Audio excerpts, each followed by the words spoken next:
Halo, selamat siang rekan-rekan pengusaha laundry Indonesia. Salam kucak. Kali ini saya akan membahas tentang berbagai macam timbangan dan nota laundry ya. Ya, kalau mau pelanggan mau laundry biasanya kita timbang dulu ya, terutama untuk laundry kiloan ya. Kita pasti ditimbang, kecuali satuan ya. Satuannya berdasarkan eh, bahan atau kain dan harganya yang satuan, misalnya kemeja, eh, celana, jas, nah itu satuan jadi nggak ditimbang. Misalnya satuannya berapa tergantung eh, harga yang terdaftar di laundry ya. Tapi kalau misalnya kiloan ya kita timbang. Isi kiloan yang termasuk kiloan apa aja sih ya, biasanya pakaian baju, celana, kaos, nah, itu seperti itu, kecuali dia minta harga satuan seperti celana ini di satuan gitu. Biasanya untuk baju sehari-hari biasanya di kilo itu. Kemeja bisa bisa di kilo, bisa juga jadi untuk satuan, tergantung permintaan pelanggan. Kalau misalnya satuan ya disendirikan gitu, proses mencucinya juga disendirikan, tidak disatukan dengan yang di kilo gitu. Nah, cara menimbangnya atau timbangan apa saja sih yang ada di laundry untuk jasa laundry kiloan itu? Nah, sudah ada di depan saya, ada berbagai macam timbangan untuk jasa laundry. Seperti ini timbangan manual yang ada jarum jamnya ya. Seperti ini, taruh ini, kita timbang, kita catat gitu. Nah, kemudian timbangan digital ini juga di outlet laundry. Ini ada angka-angkanya. Kalau kita ini nggak kelihatan ya, ada angka-angkanya. Nah, itu bisa nongol angka juga, malah bisa diatur daftar harga. Misalnya laundry yang untuk reguler 3 hari berapa, misalnya bisa tempat saya 7.000 ya, reguler 3 hari. Kemudian timbangan sudah saya singkirkan, kita lanjut ke nota laundry ya. Nota laundry biasanya ada yang manual, kemudian ada yang melalui komputer atau digital atau melalui Android gitu ya. Jadi perbedaannya ada di segi tampilan, juga segi penyimpanan gitu ya. Kalau misalnya kita nota manual ada beragam macam juga. Ada yang di nota warung, biasanya laundry yang menurut saya sih kurang profesional ya. Laundry warung seperti ini Pak, biasanya di tempat dijual di tempat fotokopi, dan nggak ada nama laundrynya, nggak ada nama. Nah, isinya polos, cuma garis-garis dan nomor nota, itu aja. Nama, terima, hormat kami gitu. Banyaknya nama barang, harga, jumlah, gitu aja sih nota warung. Biasanya orang nyebut nota warung gitu. Ada yang 1 rangkap, 2 rangkap, dan 3 rangkap, tergantung kebutuhan ya. Kemudian ada nota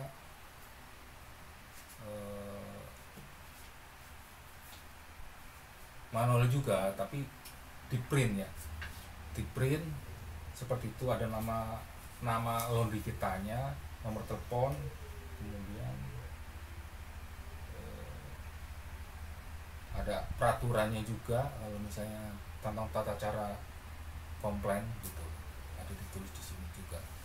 Nah, nota laundry itu biasanya ada ukurannya berapa sih yang pas, tergantung kebutuhan juga. Ada yang segini panjang, ini yang ini dulu jadi gini, bahkan ada yang lebih lebar lagi bisa. Biasanya dari setengah atau seperempat dari A3 gitu ya. Tapi saya memilih yang ini yang karena ini pas di apa tas kecil ya, kalau kita masuk ini, kalau kita delivery langsung udah ada notanya, udah ada apa namanya tadi, timbangan, langsung dicatat gitu ya. Kalau kita bawa nota yang gede sepertinya kurang praktis dan untuk memenuhi tempat gitu ya. Untuk isinya bisa kita jabarkan.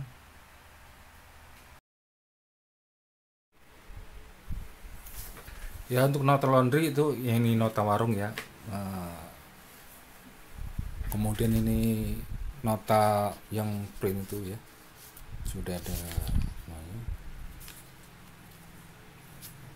Saya akan memperkenalkan cara bentuknya. Ini ada dua macam.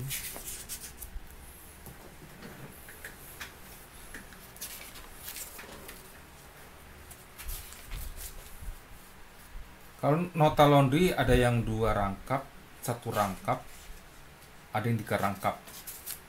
Kalau saya lebih memilih untuk 3 rangkap ya. 1 untuk pelanggan ya. Kedua, ini yang kedua biasanya ditaruh di kantong cucian gitu. Nanti dia lari-lari, itu kantong cucian bisa lari, bisa dari tempat pencucian, terus tempat gosok. Nah itu dia ikut terus dia. Terus kemudian di packing, nah ini ikut sampai terakhir nih. Kemudian ini untuk arsip ya. Jadi ini nanti ditinggal di sini arsip. Ini kalau dua rangkap, nah ini merepotkan sekali. Ini taruh di pelanggan, ini taruh di cucian, nggak ada arsipnya. Satu ya, ini menurut saya lebih bagus ya 3 rangkap ya. Yang kedua, isi dari ini biasanya headernya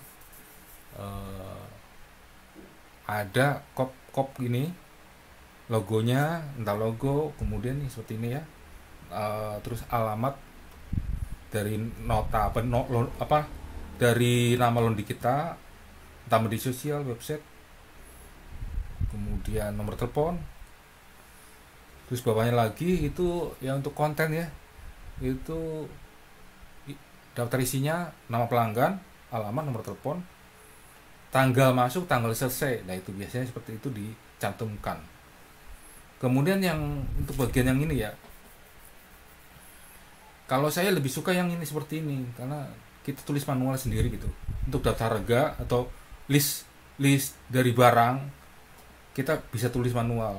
Kita cantumkan di website atau tempel di apa namanya list di outlet kita ya. Karena item kita banyak. Ini ada kemeja panjang, kemeja pendek, pakaian dalam, pakaian celana panjang, celana pendek, terus kan banyak sekali item di ratusan. Dan bisa lagi bertambah gitu ya item. Nggak mungkin muat seperti ini. Makanya kadang-kadang ada yang nota yang panjang hanya memuat list gitu, tapi nggak cukup juga, pasti dia nanti nggak cukup karena ada barang mungkin item yang nggak terdaftar di sini. Lebih baik polos saja.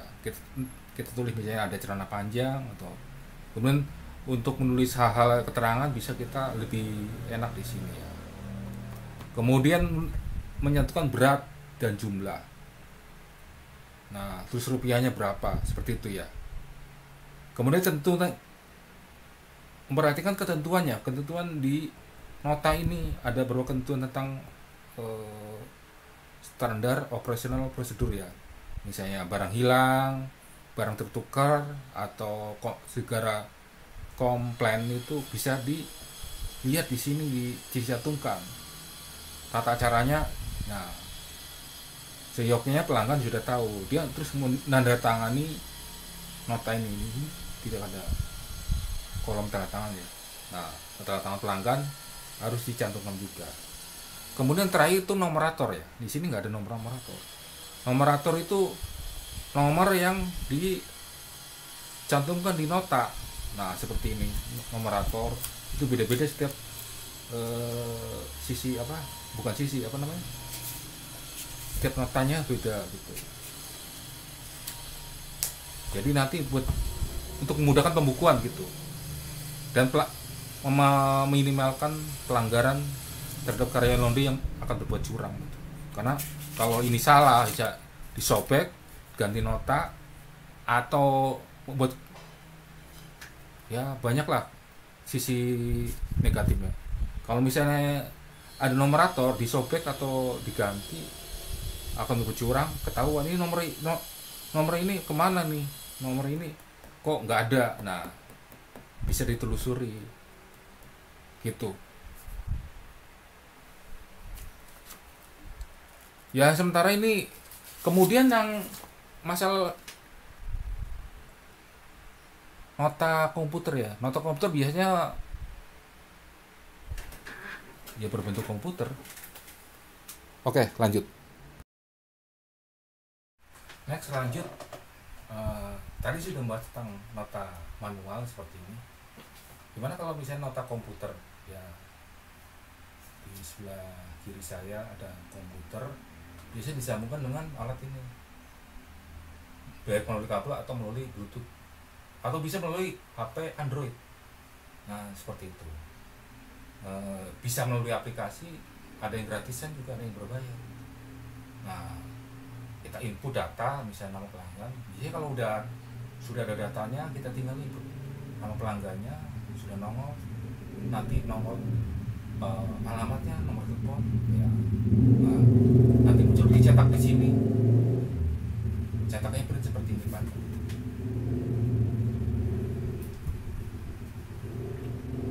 Nah, di sini cetak keluar. Memudahkan, biasanya untuk memudahkan misalnya kalau ini nota manual biasanya kalau kemakan waktu 3 bulan 6 bulan akan buram gitu ya, tulisan penanya gitu ya. Akhirnya kita nggak tahu itu nomor teleponnya berapa, nggak tahu, alamatnya di mana nggak tahu. Akhirnya barang menumpuk di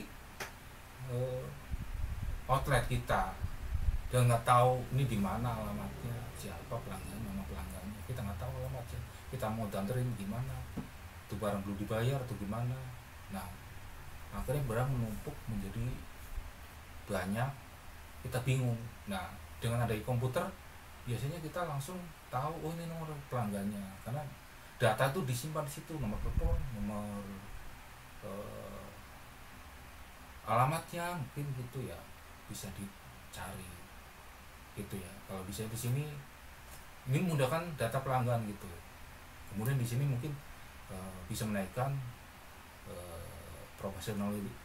profesionalisme dari laundry tersebut, karena mungkin dianggap lebih modern gitu ya, seperti itu. Biar bagaimanapun, entah nota manual, entah nota komputer, yang jelas harus ditulis, harus dibukukan. Nah, seperti itu. Demikian bermacam-macam timbangan dan nota laundry yang harus diketahui untuk jasa laundry kiloan. Terima kasih sudah meluangkan waktu